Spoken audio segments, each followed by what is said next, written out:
récompense du passé, même si c'est parfois au prix du sang versé.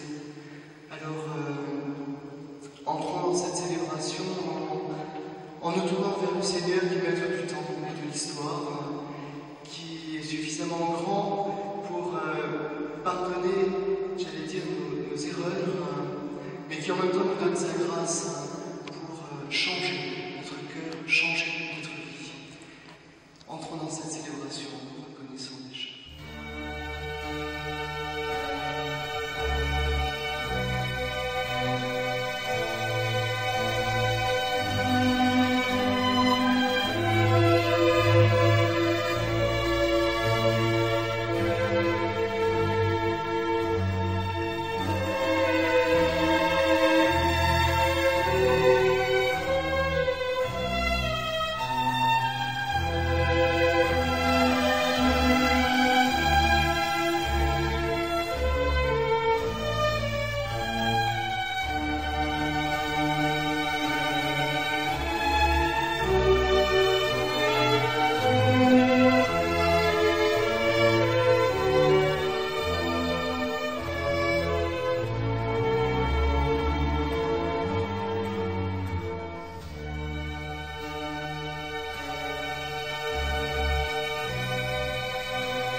D'hommage aux morts pour la France en Indochine.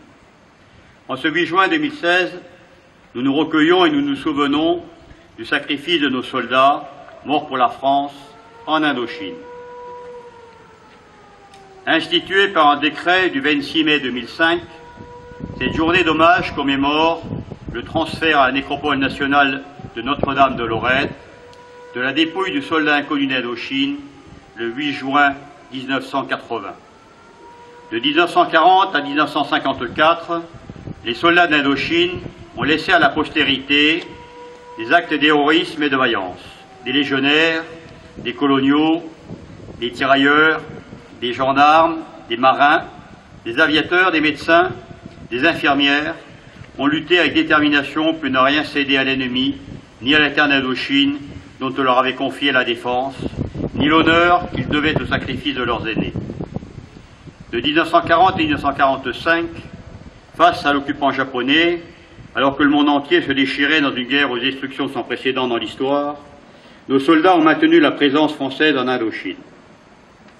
Le 9 mars 1945, après une offensive meurtrière des forces japonaises, une partie des militaires français est capturée et exécutée, alors que d'autres réussissent à se replier en Chine.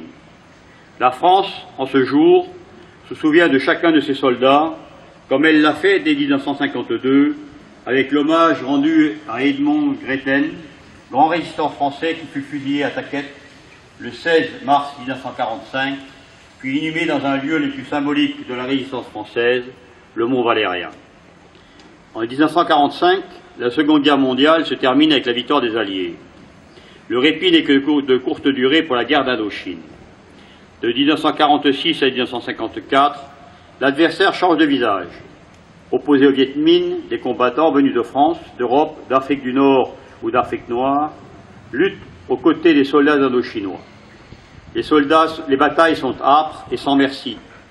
Elles se déroulent dans des environnements inhospitaliers, la jungle, les rizières, les sommets de pitons calcaires. La guerre est devenue asymétrique. L'ennemi est toujours tapi dans l'ombre, invisible, insaisissable, mais il est toujours aussi bien armé et équipé. Les affrontements se déroulent parfois au corps à corps. Les traumatismes et les drames sont nombreux. Malgré ces conditions inhumaines, nos soldats ont toujours lutté avec le sens du devoir.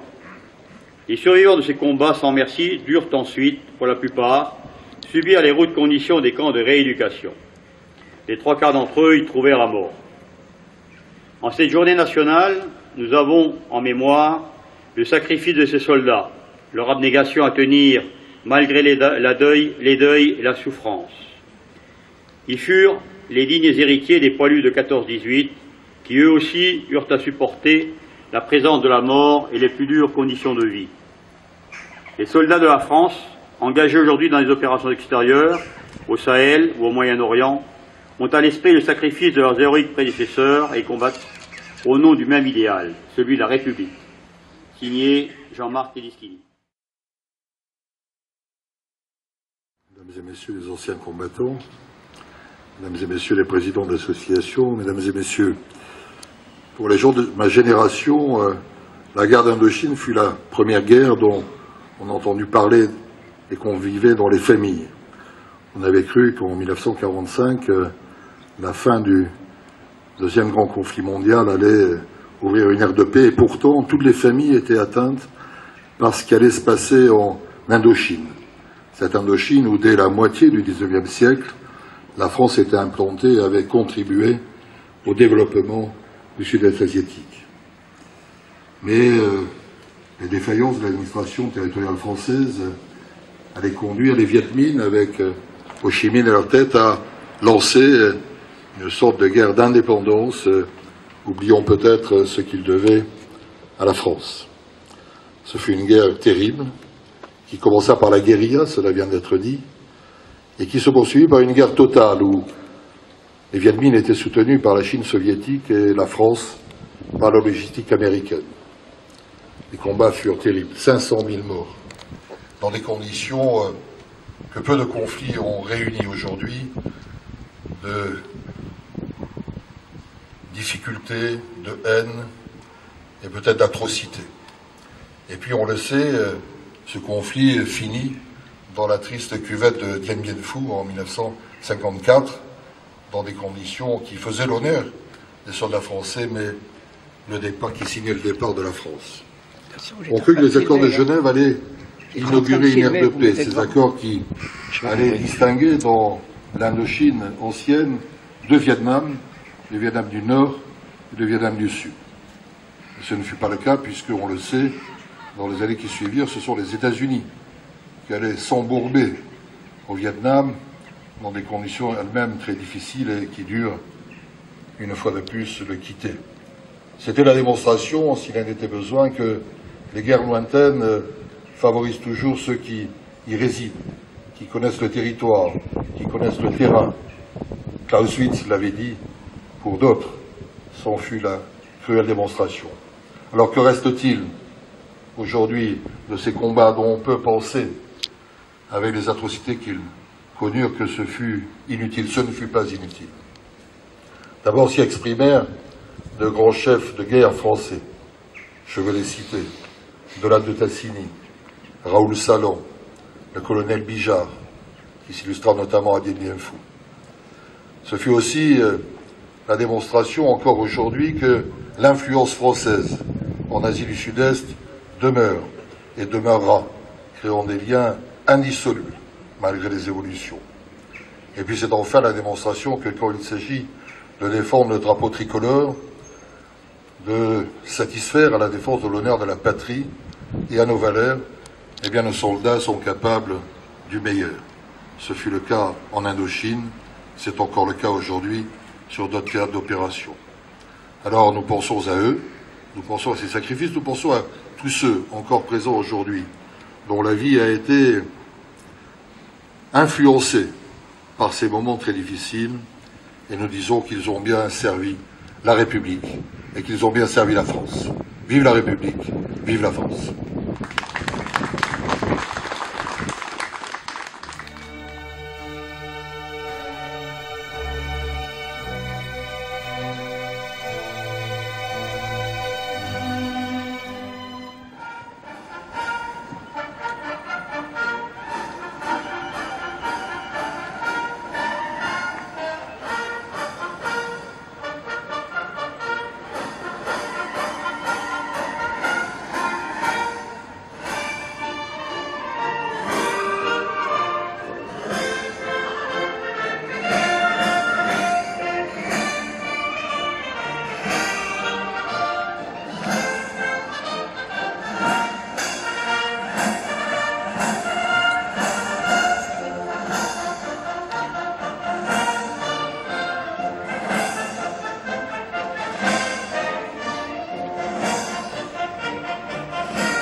Reposer le drapeau.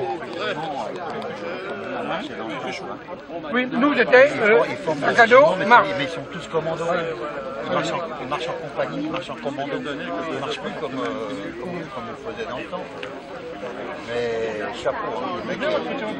Ah, t'as pas regardé?